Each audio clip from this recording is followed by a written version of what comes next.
அண்ணே அவதானே அவதானே அவளை போட்டு அண்ணனை இழுத்துடுவானே. என் அப்பா நம்மளை வாழ விட மாட்டாங்கன்னு நினைக்கிறேன். எனக்கு இருந்த ஒரே நம்பிக்கையும் போயிடுச்சு. என்ன சொல்ற?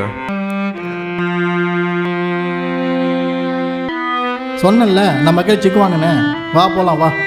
எங்கடா பிடிச்ச இதை? இங்கே தானே அண்ணே, ஒரு நிமிஷம்.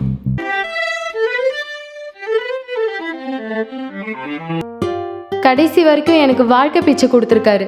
நீங்க எனக்கு உயிர் பிச்சை கொடுத்துருக்கீங்க.